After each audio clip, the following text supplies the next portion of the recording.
एक गांव में एक किसान रहता था। वह बहुत ही लालची था। अपने लालच के कारण अक्सर वह गांव के लोगों को धोखा दिया करता। धीरे धीरे गांव के लोग उसका स्वभाव अच्छी तरह से समझ गए और उससे किनारा कर लिया। किसान के घर में उसकी पत्नी और 2 बच्चे थे। गांव के लोगों द्वारा किनारा कर लेने पर उसकी पत्नी किसान को बहुत समझाया कि लालच छोड़ दो और दूसरों को अपने फायदे के लिए इस्तेमाल करना छोड़ दो, लेकिन किसान नहीं माना। तंग आकर किसान की पत्नी बच्चे समेत अपने मायके चली गई। किसान पर घर अकेला रह गया। खेत के काम के साथ ही घर की काम की जिम्मेदारी भी उसके सर पर आ गई। अब वह रोज खेत में जाता, काम करता, लेकिन काम के दोहरे बोझ के कारण उसका काम प्रभावित होने लगा। गांव में कई लोग उसके साथ काम नहीं करना चाहता था। अकेले काम करना उसके बस में नहीं था। एक दिन उसने सोचा, क्यों न मैं खेत में काम करने के लिए पास के जंगल में किसी जानवर को ले आऊं, थोड़ा उसे बहुत खाना देकर मनमर्जी काम करवा लूं। अगले दिन वह किसान जंगल गया। भालू को अपने खेत में काम करने का प्रस्ताव दिया। भालू ने पूछा, इसके बदले उसे क्या देगा? किसान ने कहा कि वह उसे 2 वक्त का भोजन देगा। भालू राजी नहीं हुआ। उसने कहा कि उसे 2 वक्त के भोजन के साथ ही फसल में भी हिस्सा चाहिए। किसान ने सोचा कि अभी इसका बात मान जाता हूँ,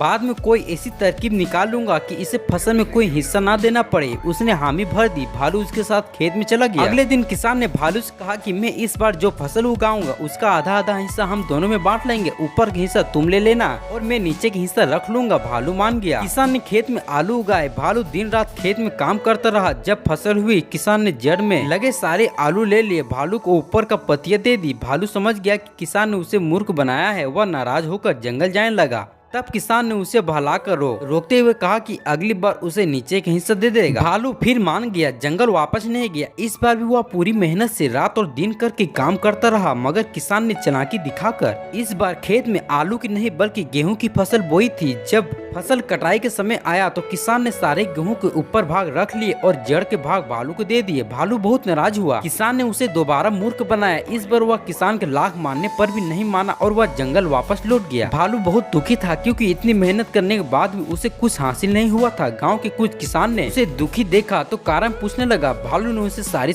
बात बता दी। किसान भालू की मेहनत देख चुके थे। उन्होंने उसे अपने खेत में काम दिया, फसल होने पर हिस्सा भी दिया। भालू मेहनती होने के कारण सबका चहेता बन गया। उधर लालची किसान अकेला होने के कारण खेत में ढंग से काम नहीं कर पाया। उसकी पूरी फसल बर्बाद हो गई। उसने गाँव वालों से मदद मांगी, मगर कोई उसकी मदद नहीं किया, क्योंकि वह सबका विश्वास खो चुका था। वह अपने किए पर पछतावा कर रहा था।